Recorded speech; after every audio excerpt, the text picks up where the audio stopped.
Päivää YouTuben katsojat. Päivää sunnuntaita. 3 paikkaa kello. Mitäs teille? Mulla ihan hyvää. Jep, nyt vähän uutisia taas. Uutispäivä. Taas on ollut pari mielenkiintoista uutista, mistä vois puhua teille vähän. Joo. Hieno päivä taas on ollut, eikä muuta sanoa. Kuuma.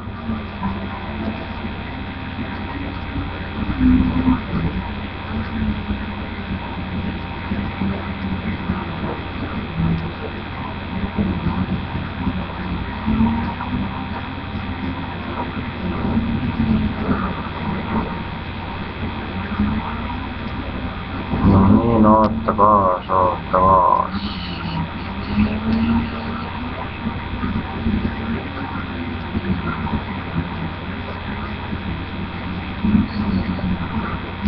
Mä luenpas teille siitä.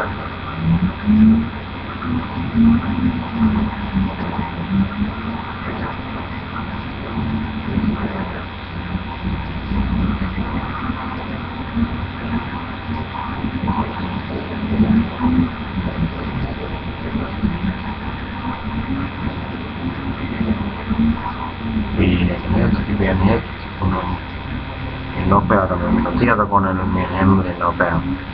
Mutta niin, Nokia-asiaa, tai puhelinasiaa. Microsoft-pomo Nokia salasi meiltä tietoja.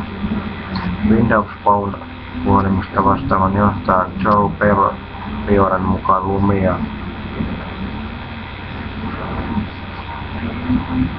10020 on malliesimerkki onnistuneesta tiiviistä tuotekehitysyhteistyötä Nokian kanssa. Kun Microsoft omistaa Nokian matkapuhelinliiketoiminnan huippusana suunnitelmat loput ilman katkoksia uskon Microsoftin Windows Phone-puhelimista vastaava Joe Belfiore. Zenitin mukaan Nokia ja Microsoft pitivät älypuhelinkumppanuudesta huolimatta salaisuuksia toisiltaan. On olemassa tosielämän esimerkkejä tilanteesta, jossa Nokia rakensi puhelinta ja salasi tietoa ja siitä meiltä.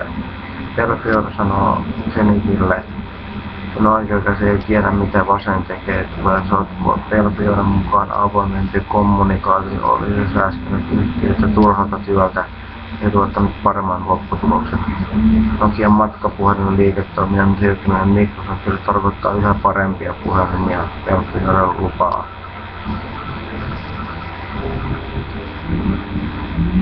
Varmaan tuleekin parempia puhelimia, en mä tiedä. Kyllähän Nokiakin on tehnyt hyviä puhelimia aina.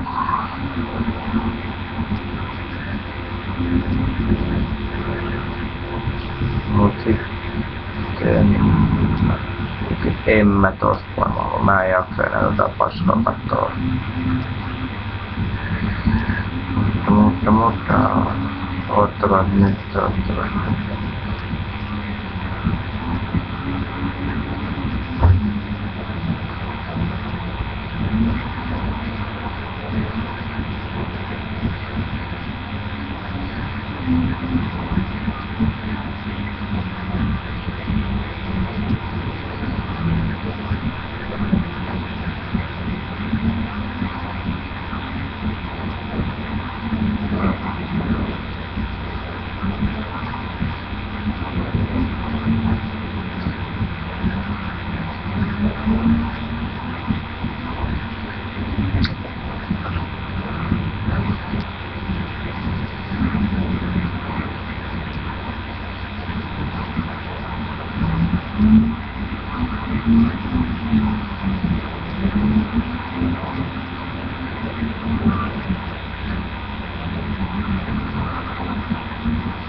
Patas nyt saatana.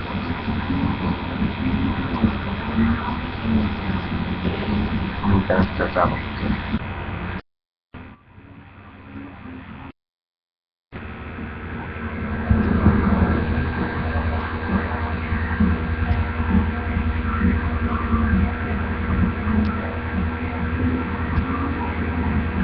Jep, näihin kuviin ja tunnelmiin. Myöhemmin tulee lisää videoita. Hei hei!